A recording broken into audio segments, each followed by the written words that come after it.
Existem vários tipos de convites que nós recebemos. Existem aqueles convites meio chatinhos, mas que você não pode recusar. Tipo, almoçar na casa da sogra. É chato recusar, mas nem sempre todo mundo quer aceitar. Graças a Deus eu não tenho problema com isso. Vai que ela assiste depois na internet, né? Então deixa eu garantir aqui que o almoço de domingo ainda está garantido, né? Talvez você receba um convite, por exemplo, de seu patrão para fazer algo que você não gostaria, mas, poxa, é o patrão, né, que está fazendo o convite e você pode ficar meio encabulado de recusar, assim. Talvez o filho faça um convite para você no momento não tão adequado, mas você se sente coagido ali a abrir mão daquilo que você está fazendo para dar uma atenção não planejada para um filho em algum momento. Assim, existem esses tipos de convite. Claro que existem aqueles convites que nós aceitamos com alegria. É sempre bom quando estamos aqui no final da escola dominical, sobra 3, 4 casais e você lembra, né, Mateus? Geralmente falava, e aí, vamos na casa de quem fazer o churrasco? Aí o pessoal reclamava, eu falava, tá, vocês vão embora muito rápido, né? A gente combina quem fica aqui no final. Paciência, né? O pessoal vai embora rápido, perde o churrasco. Aliás, faz tempo, né, Mateus? A gente tem que voltar a fazer. Os filhos às vezes dão uma impossibilitada, né? Os meus e a sua também agora aí. Enfim, existem diversos tipos de convite. E o que nós vamos ver hoje é exatamente isso. O salmista fazendo um convite ao povo de Deus. Abram lá as suas Bíblias no Salmo 95. Salmo de número 95. Salmo de 11 versículos, nós analisaremos o que o salmista diz aqui, trazendo lições para a nossa vida como igreja. Este é um daqueles salmos chamados salmos órfãos, ou seja, salmos anônimos, salmos que não têm autoria. Não existe nenhuma menção, nem no livro aqui, nem nos comentários judaicos, sobre o seu autor. Embora quando os salmos são anônimos, geralmente os judeus gostavam de dizer, como Davi dizia, né? Porque Davi é meio que o autor por excelência dos salmos, então se era anônimo, eles falavam, Davi falou isso, né? e atribuíam o salmo a ele. Mas de fato é um salmo anônimo. Agora é um salmo muito fácil de ser situado, não na sua época, mas no seu propósito. É um salmo que poderia, e como era de fato, lido e cantado em diversos momentos da história do povo de Israel, mas claramente numa convocação à adoração a Deus, que no Antigo Testamento era realizado pontualmente, ou seja, não era uma adoração contínua, como nós vemos no Novo Testamento. Depois nós faremos algumas pontes para o Novo Testamento, mas era uma adoração mais pontual no sentido de momento e também uma adoração que necessitava de um lugar específico, quer seja o tabernáculo ou o templo. E então o salmista anônimo faz este convite a cultuar e exaltar o nome de Deus. Dentro desse convite, dessa estrutura do Salmo 95, há um paralelismo muito interessante, né? Aquela estrutura literária que o judeu gosta de usar, é um paralelismo até o versículo 7, e depois há uma conclusão exortativa. É um final que, ao mesmo tempo que ele conclui, ele dá aquele puxãozinho de orelha e exorta também. Então, se você olhar a estrutura do Salmo, há o versículo 1 e 2, venham, o versículo 2 começam com vamos, e o versículo 3, pois. Ou seja, há o primeiro convite seguido de um motivo para este convite. Versículo 6, venham. Versículo 7, pois. Há um segundo convite seguido de um segundo motivo. E aí o salmo termina, então, a partir do finalzinho do versículo 7 e em diante até o 11, com esta conclusão exortativa. Agora, mesmo com 2 convites e 2 motivos, há uma diferença entre esses convites e os dois motivos para os dois convites. E é isso que nós vamos ver. Parece que há um progresso no entendimento e na atitude do salmista. E com isso, ele faz o seu convite. E eu vou, conforme explicando o salmo, mostrando isso para vocês. Então, deixa eu ler todo o salmo e depois nós voltaremos para analisar trecho por trecho. O texto diz assim, Salmo 95. Venham, cantemos ao Senhor com alegria, aclamemos a rocha da nossa salvação. Vamos à presença dele com ações de graças. Vamos aclamá-lo com cânticos de louvor. Pois o Senhor é o grande Deus, o grande Rei acima de todos os deuses. Nas suas mãos estão as profundezas da terra, os cumes dos montes lhe pertencem. Dele também é o mar, pois ele o fez. As suas mãos formaram a terra seca. Venham, adoremos prostrados e ajoelhemos diante do Senhor, o nosso Criador. Pois ele é o nosso Deus, e nós somos o povo do seu pastoreio, o rebanho que ele conduz. Hoje, se vocês ouvirem a sua voz, não endureçam o coração como em Meribá, como aquele dia em Massá, no deserto, onde os seus antepassados me tentaram, pondo-me à prova, apesar de terem visto o que eu fiz. Durante 40 anos fiquei irado contra aquela geração e disse, eles são um povo de coração ingrato, não reconheceram os meus caminhos, por isso jurei na minha ira, jamais entrarão no meu descanso. Deus, a nossa oração é para que o Senhor fale aos nossos corações, estamos diante da Tua palavra e é por meio dela que ouvimos a Tua voz. Tal como o salmista e o povo de Israel ouvia o Senhor falar com eles por meio destes salmos, nós também queremos ser por eles transformados e saímos daqui modificados pelo agir do Teu Espírito por meio da Tua palavra em nossos corações. Em nome de Jesus. Amém. Infelizmente, a NVI, que é a versão que eu uso aqui, embora não esteja errado a tradução, mas traduziu os versículos 1 e 6, iniciando com o mesmo verbo no português, venham. Venham.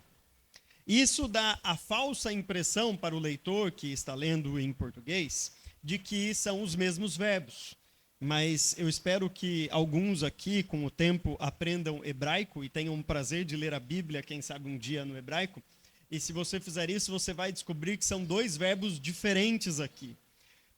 O que faz toda a diferença na hora de entender a diferença entre esses dois convites e o progresso que existe entre os dois. O primeiro verbo, lá no versículo 1, venham, é o verbo andar, o verbo caminhar, o verbo ir.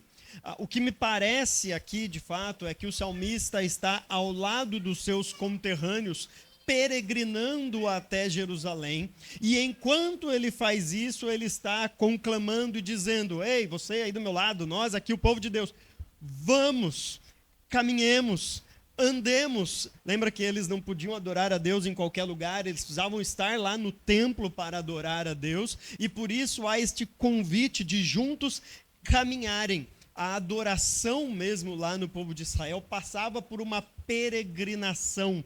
Toda adoração tinha este custo da adoração. Lembra que a peregrinação naquela época era diferente de hoje. Você não podia pedir um Uber e ir até o templo. Você trilhava caminhos difíceis de serem trilhados pelas suas dificuldades, pela sua falta de iluminação, obviamente, pelas feras que habitavam ali, pelos assaltantes, tantas dificuldades, o clima no deserto, que varia entre extremo sol à tarde e extremo frio à noite, e mesmo assim, eles saíam dos seus lugares, das suas cidades, e peregrinavam até o lugar da adoração, tamanha a importância que eles davam para isso. Venham. Isso não era um peso para eles, isso não era algo difícil. Aliás, se você ler, por exemplo, o Salmo 42, você vai ver que o difícil foi ficar sem fazer isso.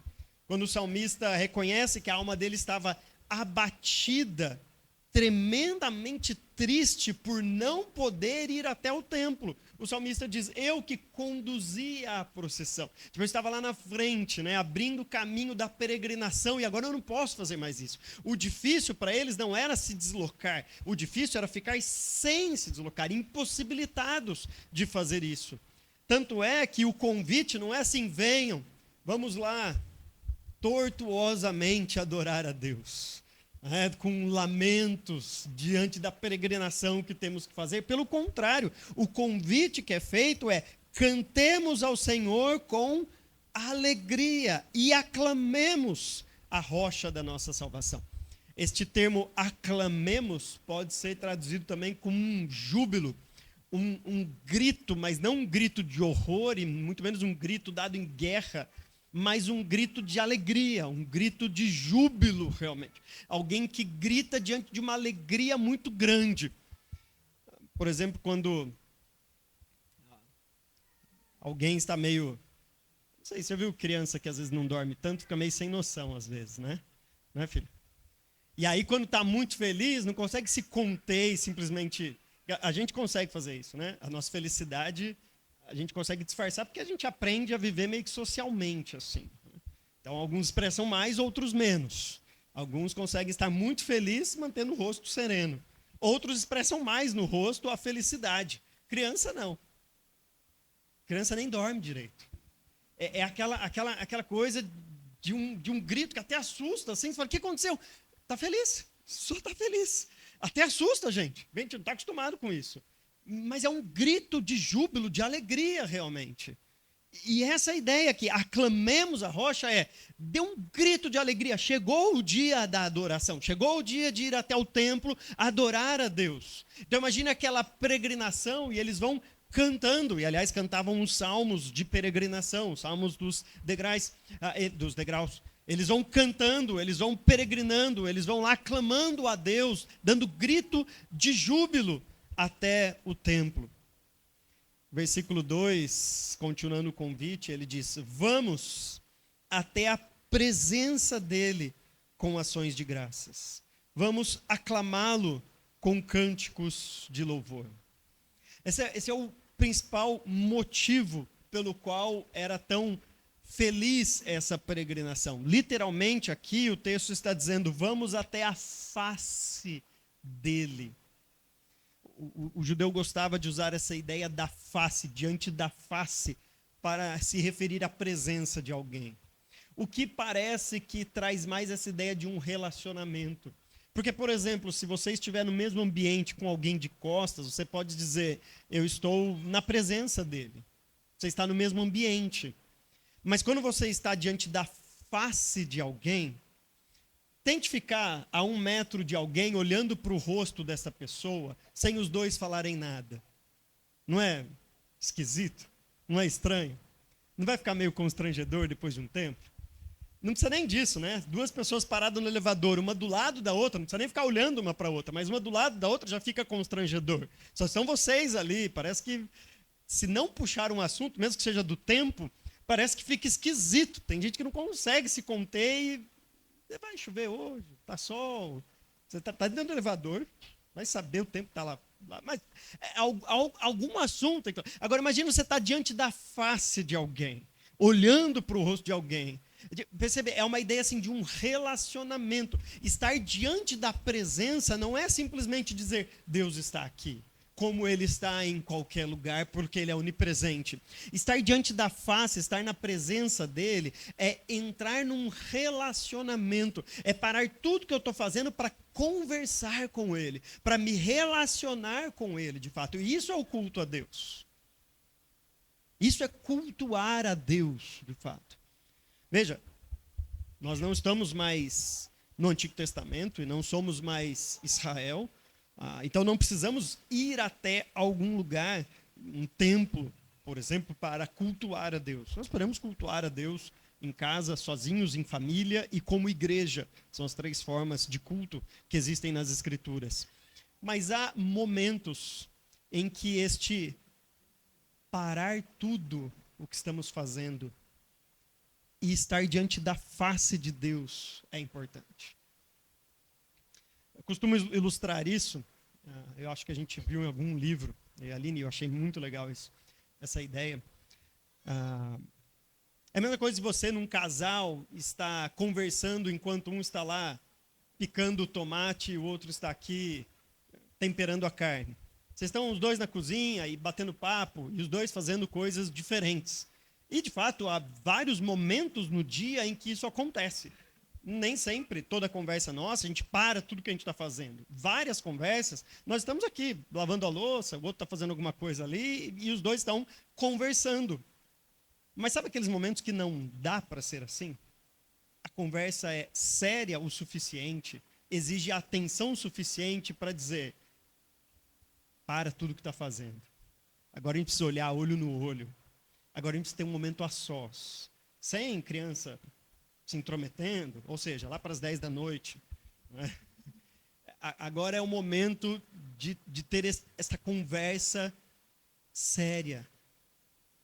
Isso é estar diante da face de Deus. Veja, você cultua a Deus enquanto está picando a cenoura, temperando a carne, dirigindo seu carro ou lavando a louça. Mas há momentos em que é necessário parar tudo e estar na presença dEle.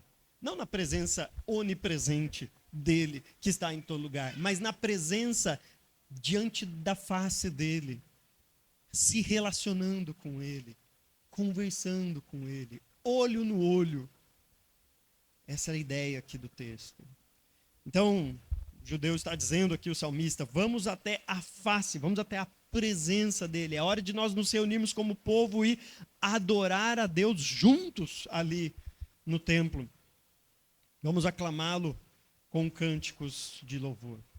Esse é o primeiro convite que o salmista faz. É um convite feito externamente e em conjunto. O salmista está peregrinando junto com o povo, indo até o templo, mas ainda está fora e junto com o povo na sua peregrinação. E ele está dizendo: vamos, aclamemos a Deus. Ele dá alguns motivos no versículo 3 e 4 e 5. Ele diz: pois o Senhor é o grande Deus, o grande Rei acima de todos os deuses. Nas suas mãos estão as profundezas da terra, os cumes dos montes lhe pertencem. Dele também é o mar, pois ele o fez, as suas mãos formaram a terra seca. Eu acho muito interessante como os salmistas gostam de retratar Deus, além de Yahweh, né, que é o Senhor pactual, o Senhor da aliança, esse grande Deus acima de todos os deuses, mas como o grande Rei acima de todos os deuses. Olhem nos Salmos quantas vezes, de fato, Deus é relacionado ao Rei, a este grande Rei. Tanto é que os salmos ditos reais, como por exemplo o Salmo 2, o Salmo 22, o Salmo 23, o Salmo 110 e diversos outros salmos, foram interpretados no Novo Testamento justamente como uma referência ao Rei Jesus Cristo. Então são salmos reais que falam sobre o Rei, mas também são salmos que, como falam sobre o Rei, se referem ao nosso Deus, ao nosso Senhor e Salvador Jesus Cristo. Não deixam de fazer referência ao Rei, mas também se referem a Deus, porque o salmista dá este contexto teológico e hermenêutico de que Deus é o nosso Rei. Nós perdemos um pouco esta ilustração, esta realidade, esta ideia, porque nós não vivemos numa monarquia. Se talvez hoje você recebesse um convite do presidente da República para trabalhar para ele em algum departamento que você é muito bom, provavelmente você recusaria. Eu imagino que sim. Mas mesmo que fosse alguém que você gostasse e estivesse alinhado com ele, você talvez tivesse não tivesse nenhuma intenção de trabalhar numa repartição pública. E você diria: estou muito bem aqui no meu serviço, na minha empresa, e eu quero recusar este convite. Veja, nós vivemos num país em que isso é possível, mas não naquela época numa monarquia. Você recebeu um convite de um rei, você está sendo conclamado a estar na presença do rei, e você não tem opção de rejeitar. Você não tem a opção de dizer assim: avisa o rei ali que hoje eu estou indisposto. Eu não quero ver o rei. Provavelmente o mensageiro do rei ia falar assim: rapaz, você não tem amor pela sua cabeça, pelo seu pescoço, literalmente. Você não sabe o que acontece com aqueles que recusam estar diante da presença do rei. Então, quando o salmista retrata o Senhor como grande rei, ele está dizendo: quem faz o convite aqui não é o salmista caminhando, mas em última instância, o culto a Deus é feito pelo próprio Deus que está convocando o seu povo como rei para adorá-lo. E um convite do rei não pode ser recusado. Chega diante do rei e fala assim: ó, parece que vai chover hoje. Então é melhor não sair de casa. Parece que vai esfriar. E para o Ribeirão Pretano isso significa 30 graus. 30 graus é quando começam os ábulos de frio. Enquanto em São Paulo ainda está aquele 30 graus é calor. Aqui já é um friozinho. Parece que vai esfriar. Fala para o rei que eu vou recusar o convite dele. O convite de um rei não se recusa. E o salmista está dizendo: vamos cultuar, porque ele é o grande rei acima de todos os deuses. O salmista mostra o porquê ele pode ser este rei acima de todos os deuses. Porque se um rei tem um terreno, tem um território que ele reina, o nosso Deus também tem. Só que o reino do nosso Deus se estende por toda a terra. Ele diz assim no versículo 4: nas suas mãos estão as profundezas da terra e os cumes dos montes lhe pertencem. Parece que aqui ele dá uma visão vertical da nossa terra, né? A profundeza da terra e o cume do monte. Aqueles dois lugares mais difíceis do homem chegar. No mais profundo do oceano o homem nunca chegou, e naqueles cumes mais difíceis de se chegar, como o Everest ou o K2, aquelas montanhas muito altas, poucos que chegam, às vezes até morrem quando chegam lá. Tamanha a dificuldade de chegar, e o texto diz: ele tem na palma de sua mão. Ou seja, a ele pertence essas coisas. O salmista parece que depois dá uma visão horizontal da nossa terra, né? Dele também é o mar, pois ele fez, e as suas mãos formaram a terra seca. Resumindo o versículo 4 e 5, ele está dizendo: Deus é o rei de toda a terra. Deus não tem um território, um reino, simplesmente que ele reina. Embora naquela época o território do povo de Israel era o território mais restrito do reinado de Deus. Mas em última instância, Deus é rei sobre todas as coisas. Toda a nossa terra é o reinado de Deus. Isaías vai dizer que a terra é o estrado dos pés do nosso Deus. Este é o motivo pelo qual, então, o salmista está nos convocando a adorar a Deus. Agora vem o segundo convite no versículo 6. E há uma mudança interessante, porque este verbo aqui, já usado no versículo 6, venham, não é um verbo de caminhar juntos, não é um verbo de andar, é um verbo de venham para dentro. Venham até onde eu estou. É um verbo que poderia ser traduzido com essa ideia assim de venham aqui. É diferente você dizer vamos e agora venham para onde eu estou. Então, se o primeiro convite foi feito externamente e em conjunto, parece que esse segundo convite agora está sendo feito por alguém que está lá dentro, para aqueles que ainda estão fora, dizendo: ei, vocês que ainda não chegaram, venham até aqui. Obviamente, o povo de Israel ia chegando para adorar a Deus, mas a ideia aqui do Salmo parece mostrar que esse salmista está cumprindo a sua peregrinação, mesmo que os seus irmãos não cumpram a sua peregrinação. No primeiro ele está dizendo vamos, e no segundo ele fala venham para dentro. Parece que dentro dessa peregrinação, se ele for o único a chegar, ele vai chegar, e pronto. E aí algumas coisas mudam desse convite. Se no primeiro eram cânticos de alegria, louvores, aquela felicidade toda, como deve ser mesmo o nosso culto a Deus, no segundo há uma atitude mais humilde e reverente diante de Deus. Ele diz: adoremos prostrados e ajoelhemos diante do Senhor, o nosso Criador. Perceba a mudança? No primeiro, vamos cantar com alegria, exultar, dar aquele grito de júbilo. No segundo, ajoelhe prostrado diante do nosso Criador.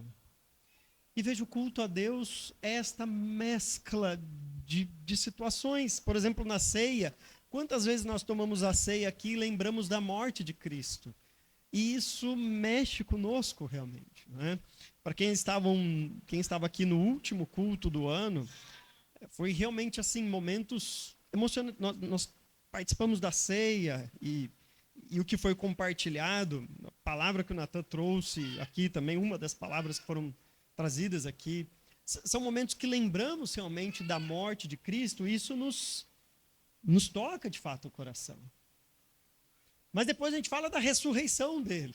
E aí parece que aquela tristeza toda, aquela contrição, acaba se voltando num júbilo tão grande, porque Cristo ressuscitou. E este é o culto a Deus de fato. Às vezes nós chegamos, estamos no carro e falamos assim, eu não sei se foi mais contrito, ou se eu estava alegre, ou a mistura dos dois. Porque isso é cultuar a Deus de fato. Outra diferença é que há uma inserção aqui de um pronome possessivo agora. Porque, primeiro convite, Deus é o criador e dono de todas as coisas, céus, da terra. Mas agora o salmista diz, ele é o nosso criador. Veja que há um tom mais pessoal aqui. O salmista está mudando para aquilo que também é uma realidade, dizendo Deus é o criador de todas as coisas. O cume dos montes, a profundeza dos mares, os mares, as terras, tudo é dele. Mas não é simplesmente adoramos a Deus porque ele é o dono de todas as coisas, mas porque ele é o nosso dono. Veja que num relacionamento com Deus, o convite agora se torna mais pessoal. É aquilo que Deus é para mim. Deus continua sendo o criador de todas as coisas, mas é diferente eu dizer que ele é o meu criador. Além disso, versículo 7 diz, pois ele é o nosso Deus. Mais uma vez, uma coisa é dizer, Deus é o Deus acima de todos os deuses. Outra coisa é dizer, ele é o nosso Deus. Porque quando nós dizemos que Deus é Deus acima de todas as coisas, isso não significa que todas as pessoas do mundo fazem parte do seu povo. Nem todos são salvos. Aliás, a grande maioria, nós sabemos disso. Agora, quando nós dizemos, ele é o nosso Deus, nós estamos dizendo o que o salmista também diz. E nós somos o povo do seu pastoreio, o rebanho que ele conduz. Veja que este convite é agora trazido a uma pessoalidade ao nosso interior. Nós somos o povo do seu pastoreio, o rebanho que ele conduz. Se no primeiro convite, a ideia de um relacionamento pactual, de aliança, é mostrada e evidenciada pelo termo Yahweh, né? Deus, pois o Senhor é o grande Deus, este Yahweh que é o nome pactual. No segundo, o salmista expressa os termos da aliança. Quando a aliança foi feita, e toda vez que esta aliança aparece na Bíblia, sempre há essa expressão, eu serei o seu Deus e vocês serão o meu povo. Isso é a aliança com Deus. Eu serei o seu Deus e vocês serão o meu povo. E o salmista expressa isso aqui. Ele é o nosso Deus e nós somos o povo. O salmista está dizendo, nós precisamos cultuar a Deus, nós vamos até Deus cultuá-lo, porque estamos num relacionamento pactual com ele. Agora, se você lembrar de fato do que é a aliança nas Escrituras, é quando Deus, apesar de nós, decide incondicionalmente se relacionar conosco. Lembre disso. A aliança, pacto nas Escrituras, é quando Deus, apesar de nós, decide incondicionalmente se relacionar conosco. Ele não olhou para mim e para você e disse, aquele ali vale a pena se relacionar. Aquele ali é diferenciado. Não, é apesar de nós. Foi uma decisão dele de, apesar de nós, querer nos relacionar. de maneira incondicional. Porque se de fato houvesse uma condição para o relacionamento, nós teríamos já no primeiro dia de conversão perdido esta condição. Se dependesse de fato de nós para mantermos a aliança, estaríamos perdidos. Mas nós temos este relacionamento de aliança por causa dele e simplesmente pela graça dele. E amém. Glória a Deus por isso. Este é o segundo convite. Então veja, o primeiro, o salmista está lá externamente, junto com os seus, em conjunto, peregrinando, indo até o templo, dizendo, vamos. No segundo, agora ele já está lá dentro, dizendo, bom, se vocês não vão, pelo menos eu estou aqui dentro. Mas venham cultuar a Deus. Ele é o nosso Deus, nós somos o seu povo. E aí o salmo termina com esta conclusão exortativa. Ele diz assim, finalzinho do versículo 7. Hoje, se vocês ouvirem a sua voz, não endureçam o coração como em Meribá, como aquele dia em Massá, no deserto, onde os seus antepassados me tentaram, pondo-me à prova, apesar de terem visto o que eu fiz. Durante 40 anos fiquei irado contra aquela geração e disse, eles são um povo de coração ingrato, e não reconheceram os meus caminhos.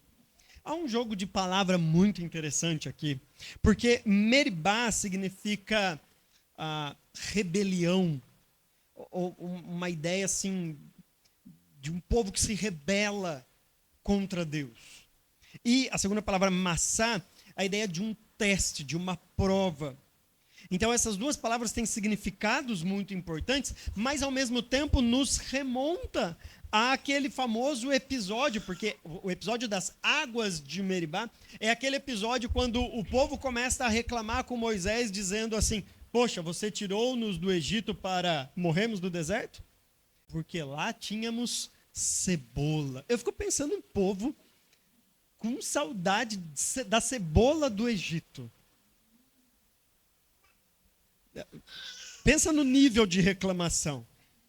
Isso era motivo para ter tirado de lá, né? Moisés, obrigado que você tirou na cebola do Egito. Estamos longe das cebolas do Egito agora. Tá? Vocês verem que eu não sou muito fã de cebola, né? Mas o povo falou assim, lá a gente tinha cebola à vontade.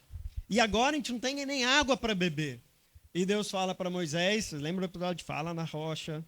Moisés vai lá e bate na rocha para dela sair água. E sabemos toda a consequência. Veja que há um teste, há uma rebelião do povo e do seu líder também ali. O povo murmura, reclama. O líder não confia. Tanto é que ele não pôde nem entrar depois na Terra Prometida por causa disso. Vocês podem dar uma lida lá em Números, se eu não me engano, lá no capítulo 14, 15, vai ter essa história. E aí o salmista está dizendo assim, hoje, porque aquilo que Deus disse lá continua sendo dito, a palavra de Deus continua sendo verdade, a palavra de Deus continua sendo dita. Hoje, não façam o que aconteceu lá, porque lá Deus disse e Moisés não obedeceu. E aqui Deus está dizendo novamente, venham, me adorem, se reúnam como povo para cultuar a Deus. Vocês vão agir igual Moisés? A gente vai se rebelar contra as palavras de Deus num teste, numa prova como essa? Ele está dizendo, não façam isso. Interessante quando, versículo 10, ele diz, durante 40 anos fiquei irado contra aquela geração e disse, eles são um povo de coração ingrato e não reconheceram os meus caminhos. É a ideia de Deus falando assim, depois de tanta coisa que eu fiz pelo povo, de tantas demonstrações daquilo que eu posso fazer pelo povo, o povo reclamou porque não tinha água. Veja, é o mesmo povo que viu 10 pragas, que estava diante do Mar Vermelho, e o Mar Vermelho se abriu. Agora você imagina, é como aquela criança que chega lá com 15 anos, não é mais criança, né? E chega e fala assim, será que meu pai um dia vai me deixar sem comida? Mas espera aí, você está aí com 15 anos, gordinho desse jeito, e você acha que, o que mudou? O que mudou nesses 15 anos? Não faz sentido. Fala, olha aí, faltou algo.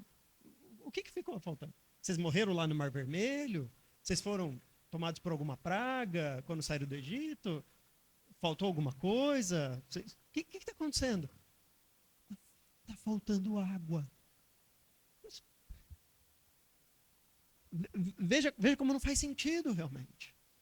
Mas é exatamente o que nós fazemos.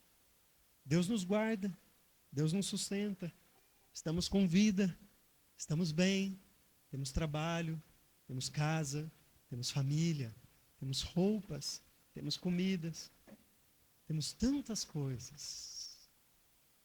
E na hora de cultuar a Deus, está muito frio. Talvez chova. É exatamente o que o povo faz. Nosso medo não é de faltar água, nosso medo é cair um pouquinho de água do céu. Deus está dizendo, eu não dei provas para você, de fato, como cultuar a Deus vale a pena, como confiar nele vale a pena. Por isso que o salmista pega esse episódio e coloca e diz, hoje Deus continua falando. Deus continua convocando o seu povo para a adoração. Mas não façam uma rebelião diante desse teste. Não recusem este convite para adorar a Deus. Eu queria terminar olhando para este último versículo 11 e fazer um gancho com Hebreus.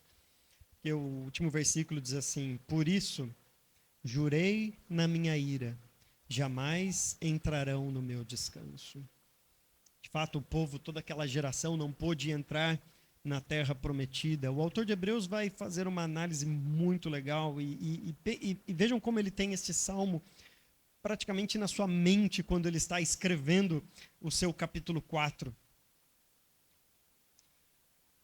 E eu quero terminar olhando aqui para o que o autor de Hebreus diz nesse capítulo 4. Obviamente eu não vou analisar todo o capítulo. Mas veja que a ideia do capítulo 4 é justamente, versículo 1, dizendo, visto que nos foi deixada a promessa de entrarmos no descanso de Deus, que nenhum de vocês pensem que falhou, pois as boas novas foram pregadas também a nós, tanto quanto a eles. Eles é o povo de Israel lá no Antigo Testamento. Mas a mensagem que eles ouviram de nada lhes valeu, pois não foi acompanhada de fé por aqueles que a ouviram. Pois nós, os que cremos, é que entramos naquele descanso. Conforme Deus disse, assim jurei na minha ira, jamais entrarão no meu descanso. Embora as suas obras estivessem concluídas desde a criação do mundo. Pois em certo lugar ele falou sobre o sétimo dia nestas palavras, no sétimo dia Deus descansou de toda a obra que realizara. E de novo, na passagem citada há pouco, diz, jamais entrarão no meu descanso. Portanto, resta entrarem alguns naquele descanso. E aqueles a quem anteriormente as boas novas foram pregadas não entraram por causa da desobediência. Por isso, Deus estabelece outra vez um determinado dia, chamando-o hoje. Ao declarar muito tempo depois, por meio de Davi, de acordo com o que fora dito antes, se hoje vocês ouvirem a sua voz, não endureçam o coração. E aí ele vai mostrar que Josué não deu um descanso para o povo de Deus e por isso um descanso ainda nos é aguardado. Mas quando nós olhamos para esse descanso, de fato, em alguns aspectos esse descanso se refere à presença eterna com Deus, quando estaremos com Ele face a face para todo sempre. Mas esse descanso nas Escrituras não é somente o céu, quando estaremos lá. O descanso aqui é estar na presença dele, face a face. E isso não começa no céu. Isso começa aqui.